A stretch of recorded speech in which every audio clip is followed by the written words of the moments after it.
वीर सपूतों में से एक श्रीमंत छत्रपति शिवाजी महाराज के बारे में सभी लोग जानते हैं।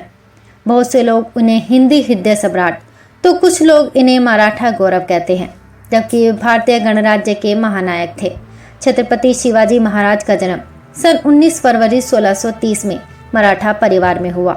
कुछ लोग 1627 में उनका जन्म बताते हैं। उनका पूरा नाम शिवाजी भोसले था। शिवाजी पिता शाहजी और माता जीजाबाई के पुत्र थे। उनका जन्म स्थान पुणे के पास स्थित शिवनेरी का दुर्ग है। राष्ट्र को विदेशी और आताई राज्य सत्ता से स्वाधीन करा सारे भारत में एक सार्वभौम स्वतंत्र शासन स्थापित करने का एक प्रयत्न स्वतंत्रता के अनन्य पुजारी वीर प्रवर शिवाजी महाराज ने भी किया था। इसी प्रकार उन्हें एक अग्रगण्य वीर एवं स्वतंत्रता सेनानी स्वीकार किया जाता है। महाराणा प्रताप की तरह वीर शिवाजी राष्ट्र के जीवन प्रतीक परिचायक थे। आओ जानते हैं श्रीमंत छत्रपति वीर शिवाजी के बारे में।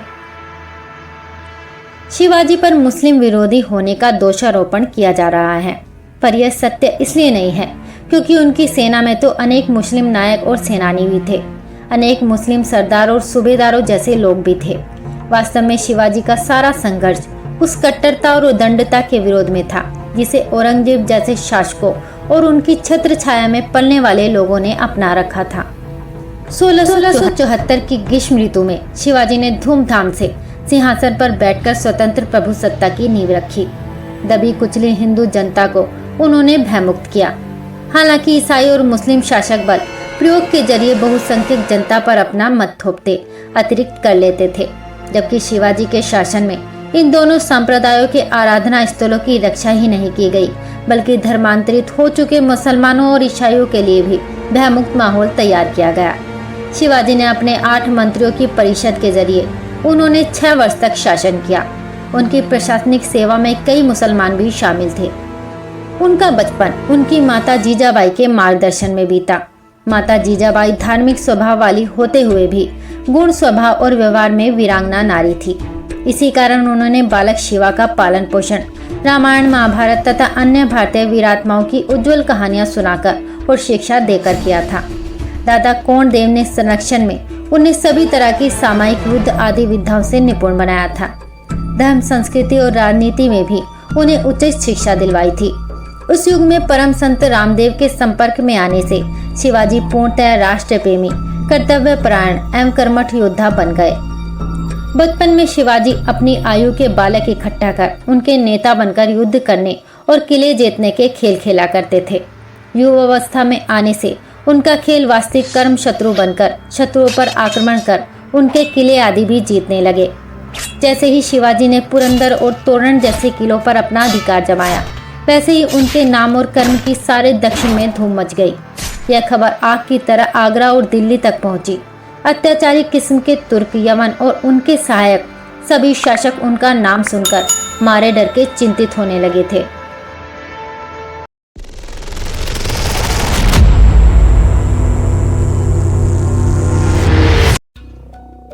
मराठा साम्राज्य, जिसे मराठा परिसंघ के रूप में भी जाना जाता है, 17वीं और 18वीं शताब्दी के दौरान भारत के एक बड़े हिस्से पर हावी था। मराठा साम्राज्य औपचारिक रूप से 1674 में छत्रपति शिवाजी के उदय के साथ शुरू हुआ। मराठा साम्राज्य दक्षिण भारत में मुगल साम्राज्य के विस्तार और आगमन के परिणाम स्वरूप पैदा हुआ था। इसने दक्कन के पठार में व्याप्त अराजकता को समाप्त कर दिया था। इसलिए मराठा साम्राज्य को भारत में मुगल शासन को समाप्त करने का श्रेय दिया जाता है और इसे अक्सर एक सच्ची भारतीय शक्ति के रूप में देखा जाता है, क्योंकि यह 17वीं और 18वीं शताब्दी के दौरान भारतीय उपमहाद्वीप पर हावी था। अपने चरम पर मराठा साम्राज्य उत्तर में पेशावर से लेकर दक्षिण में तंजावुर तक फैला हुआ था। मराठा जिन्होंने दक्कन के पठार से उभरने वाले एक योद्धा के रूप में शुरुआत की। 19वीं सदी की शुरुआत में उनके पतन से पहले भारतीय उपमहाद्वीप के अधिकांश हिस्सों को वह नियंत्रित करने के लिए चले गए। कई पश्चिमी दक्कन के पठार ने मराठी योद्धाओं के एक समूह के लिए घर का काम किया, जो शिवाजी भोसले नामक एक प्रमुख योद्धा के अधीन था। 1645 में शिवाजी के नेतृत्व में बीजापुर की सल्तनत के शासन के विरोध में वह खड़े हुए और नए साम्राज्य की स्थापना की। शिवाजी ने इसे हिंदुई स्वराज्य शब्द का नाम दिया, जिसमें हिंदुओं के बीच स्वशासन का आह्वान किया गया था। मुगलों के शासकों को भारत से बाहर निकालने के लिए मराठा भी दृढ़ थे, क्योंकि वे चाहते थे कि उनका देश हिंदुओं द्वारा शासित हो।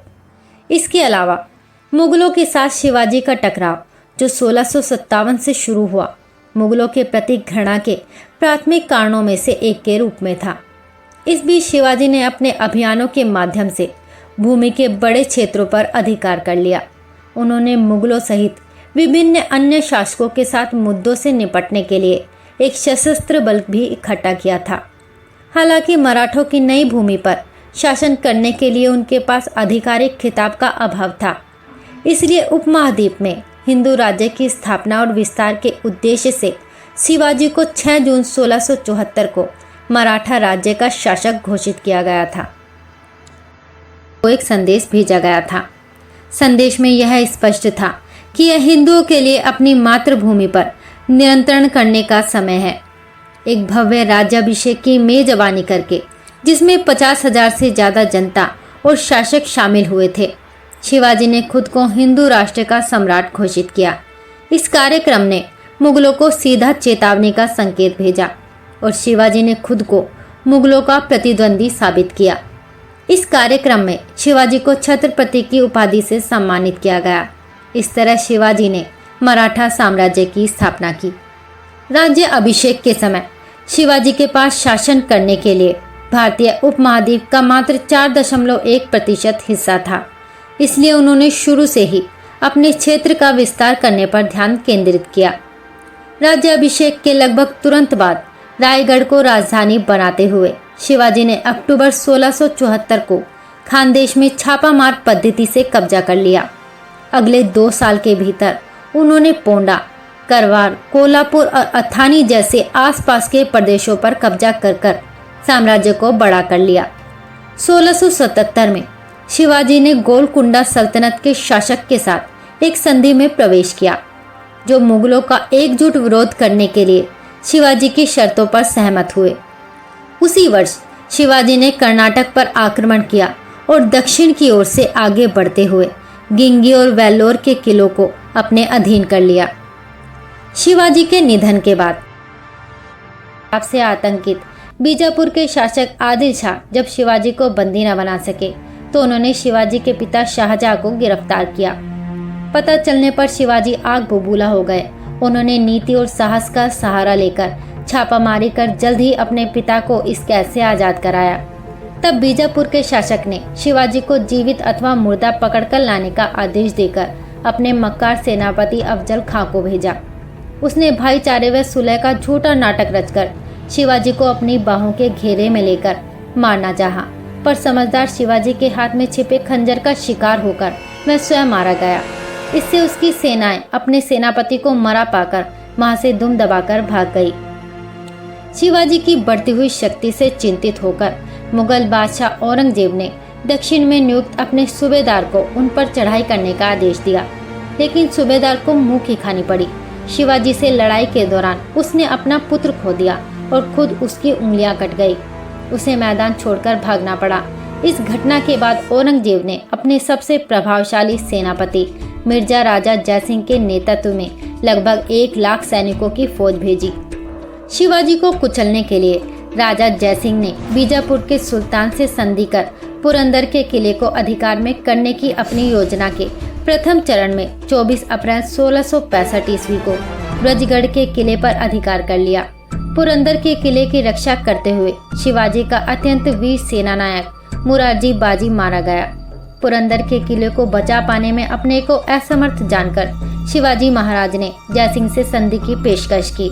दोनों नेता संधि की शर्तों पर सहमत हो गए और 22 जून 1665 ईस्वी को पुरंदर की संधि संपन्न हुई।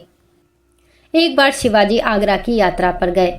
अपनी सुरक्षा का पूर्ण आश्वासन प्राप्त कर छत्रपति शिवाजी आगरा के दरबार में औरंगजेब से मिलने के लिए तैयार हो गए। वह 9 मई 1666 ईस्वी को अपने पुत्र संभाजी एवं 4000 मराठा सैनिकों के साथ मुगल दरबार में उपस्थित हुए, परंतु औरंगजेब द्वारा उचित सम्मान न प्राप्त करने पर शिवाजी ने भरे हुए दरबार में औरंगजेब को विश्वासघाती कहा, जिसके परिणाम स्वरूप औरंगजेब ने शिवाजी एवं उनके पुत्र को जयपुर भवन में कैद कर दिया। वहां से शिवाजी 13 अगस्त 1666 ईस्वी में फलों की टोकरी में छिपकर फरार हो गए और 22 सितंबर 1666 ईस्वी को रायगढ़ पहुंचे। छत्रपति शिवाजी महाराज का विवाह सन 14 मई 1640 में सईबाई निम्बालकर के साथ लाल महल पूना में हुआ। उनके पुत्र का नाम संभाजी था। संभाजी शिवाजी के ज्येष्ठ पुत्र और उत्तराधिकारी भी थे, जिसने 1680 से 1689 ईस्वी तक राज्य किया। संभाजी में अपने पिता की कर्मठता और दृढ़ संकल्प का अभाव था। संभाजी की पत्नी का नाम येसुबाई था। उनके पुत्र और उत्तराधिकारी राजाराम थे। संभाजी को विश्व का प्रथम बाल साहित्यकार माना जाता है।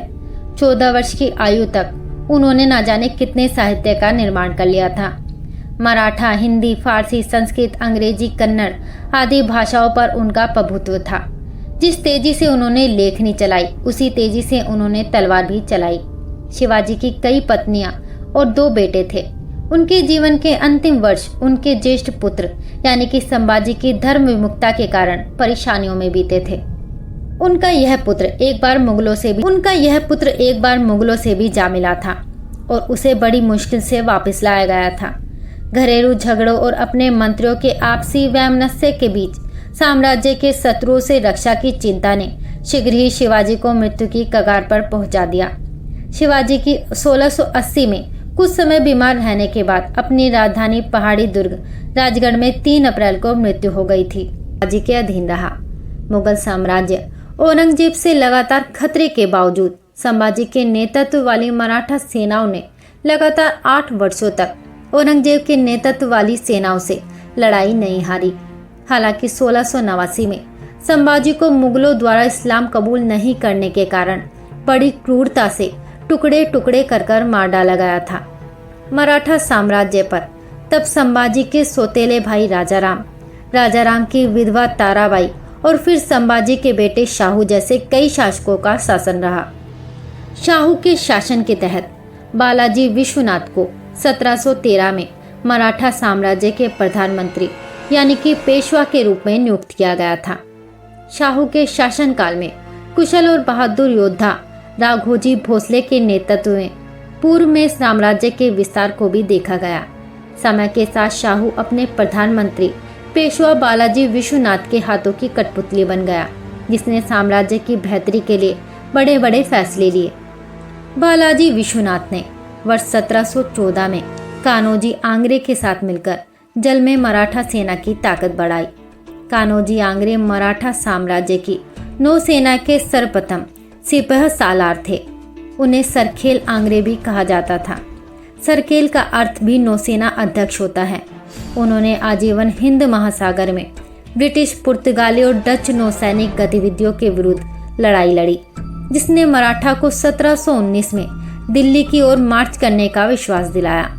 इस दौरान मराठा मुगल गवर्नर सैयद हुसैन अली को भी हराने में सफल रहे थे।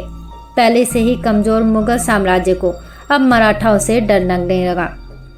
अप्रैल 1719 में बालाजी विश्वनाथ के निधन के बाद बाजीराव प्रथम को साम्राज्य के नए पेशवा के रूप में नियुक्त किया गया। बाजीराव मराठा साम्राज्य के एक प्रमुख पेशवा बन गए, क्योंकि उन्होंने 1720 से 1740 तक मराठा साम्राज्य को आधे भारतवर्ष में फैला दिया था। बाजीराव के बारे में कहा जाता है कि उन्होंने 40 से अधिक लड़ाइयों में मराठा सेना का नेतृत्व किया और सभी को जीता। इनमें से पालखेल की लड़ाई 1728 में, दिल्ली की लड़ाई 1737 में और भोपाल की लड़ाई 1737 में प्रमुख थी। अप्रैल 1740 में बाजीराव की असमय मृत्यु हो गई। उनके निधन के बाद शाहू ने बाजीराव के 19 वर्षीय पुत्र बालाजी बाजीराव को नया पेशवा नियुक्त किया। बालाजी बाजीराव के शासनकाल के दौरान मराठा साम्राज्य अपने चरम पर पहुंचने के लिए और आगे बढ़ा। साम्राज्य के प्रभावशाली विस्तार का एक अन्य महत्वपूर्ण कारण राघोजी भोसले भी थे, जिसने साम्राज्य के नागपुर जिले को नियंत्रित किया था। राघोजी ने तब बंगाल में 6 अभियानों की एक श्रृंखला शुरू की, जिसके दौरान वह ओडिशा को मराठा साम्राज्य में शामिल करने में सक्षम थे। 1751 में बंगाल के तत्कालीन नवाब अलीवर्दी खान ने वार्षिक कर के रूप में 1.2 मिलियन रुपए तक खर्च करने की सहमति व्यक्त की, जिसने मराठा साम्राज्य के पहले से ही समृद्ध धन में वृद्धि की। मराठाओं की उत्तर भारत विजय अभियान में अफगान सैनिकों पर निर्णायक जीत अधिक प्रभावशाली दिखी। 8 मई 1758 को पेशावर पर कब्जा करने के बाद मराठा उत्तर में भी प्रमुख साम्राज्य बन गया। 1760 तक मराठा साम्राज्य 2.5 मिलियन वर्ग किलोमीटर से अधिक क्षेत्र के साथ अपने चरम पर पहुंच गया था। भारतीय उपमहाद्वीप के उत्तरी क्षेत्र में मराठा शक्ति के विस्तार ने अहमद शाह दुर्रानी के दरबार में बड़ी चिंता पैदा की। मराठों को एक युद्ध के लिए चुनौती देने से पहले और उत्तर भारत से मराठों को हटाने के प्रयास में दुर्रानी ने वध के नवाब शुजा-उद-दौला और रोहिल्ला सरदार नजीब उद-दौला के साथ हाथ मिलाया। 14 जनवरी 1761 को अहमद शाह अब्दाली और मराठों के बीच पानीपत का तृतीय युद्ध हुआ। हालांकि युद्ध से ठीक पहले राजपूतों और जाटों द्वारा मराठाओं को छोड़ दिया गया था, जिसने युद्ध में मराठाओं की हार सुनिश्चित की। मराठों के पीछे हटने के पीछे उनके मकसद को स्पष्ट करते हुए राजपूतों और जाटों ने मराठों के अहंकार और घबराहट को हवाला दिया था, यानी कि वजह बताई थी। पानीपत की लड़ाई के बाद साम्राज्य के चौथे पेशवा माधवराय प्रथम ने मराठा साम्राज्य को फिर से जीवित करना शुरू किया। साम्राज्य को अधिक प्रभावी ढंग से प्रबंधित करने के लिए उन्होंने चयनित शूरवीरों को अर्ध स्वायत्तता दी, जिन्होंने विभिन्न अर्ध स्वायत्त मराठा राज्यों के कमान संभाली। इसलिए विभिन्न समूहों को, जैसे कि पेशवा, होलकर, गायकवाड़, सिंडीदास, भोसले और पुअर्स के नेताओं ने अलग अलग मराठा राज्यों पर शासन करना शुरू कर दिया। पानीपत की लड़ाई के बाद राजपूतों को मल्हार राव होलकर के नेतृत्व वाली सेनाओं ने हराया, जिसने राजस्थान में मराठा शासन बहाल किया। महादजी शिंदे एक अन्य प्रमुख नेता थे, जो मराठा शक्ति को बहाल करने में काफी हद तक जिम्मेदार थे। रोहिल्ला और जाटों को हराने के बाद शिंदे की सेना ने दिल्ली और हरियाणा को हटा दिया, जिससे उत्तर में मराठों की तस्वीर वापस आ गई।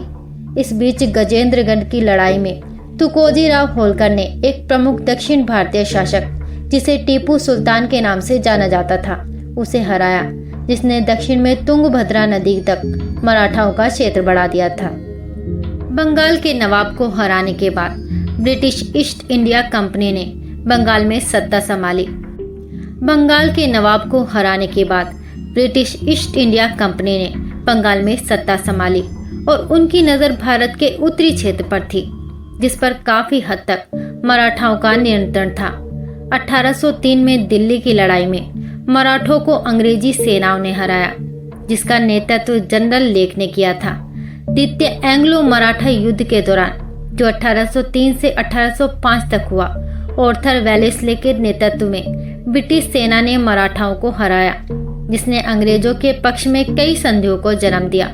अंत में तीसरे एंग्लो मराठा युद्ध के दौरान पेशवा बाजीराव द्वितीय को अंग्रेजों ने हरा दिया, जिसने मराठा शासन को समाप्त कर दिया। शिवाजी एक धर्मनिरपेक्ष प्रशासन को बनाए रखा, भी व्यक्ति की पसंद के अनुसार किसी भी धर्म की प्रथा को मानने की अनुमति देता था। साम्राज्य के राजस्व में सुधार करने के लिए शिवाजी ने जागीरदारी प्रणाली को समाप्त कर दिया और रायतवारी प्रणाली की शुरुआत की। उन्होंने गैर मराठा क्षेत्रों पर भारी कर लगाया और गैर मराठा शासकों को गंभीर परिणाम भुगतने की धमकी दी। जहां तक सैन्य प्रशासन का सवाल है, शिवाजी ने एक मजबूत नौसेना के निर्माण में विशेष रुचि दिखाई थी। उन्होंने 1654 की शुरुआत में ही इसके महत्व को महसूस कर लिया था। जब यह मराठाओं की भूमि आधारित सशस्त्र बलों की बात आई, तो पैदल सेना और तोपखाने के मानक यूरोपीय ताकतों के मानकों की तुलना में थे। मराठाओं ने तोप, कस्तूरी, माचिस, खंजर और अन्य हथियारों में भाले जैसे हथियारों का इस्तेमाल किया। वे अपने हथियारों का इस्तेमाल करने के तरीके में भी बुद्धिमान थे। अपने क्षेत्र के पहाड़ी प्रकृति को ध्यान में रखते हुए मराठाओं ने भारी घुड़सवार सेना पर हल्की घुड़सवार सेना को चुना, जो मुगलों के खिलाफ उनकी लड़ाई के दौरान फायदेमंद साबित हुए। शिवाजी न केवल एक अच्छे शासक थे बल्कि वे भारत में एक ऐसे चिराग की तरह थे। छत्रपति शिवाजी ने ही भारत में पहली बार गुरिल्ला युद्ध का आरंभ किया था।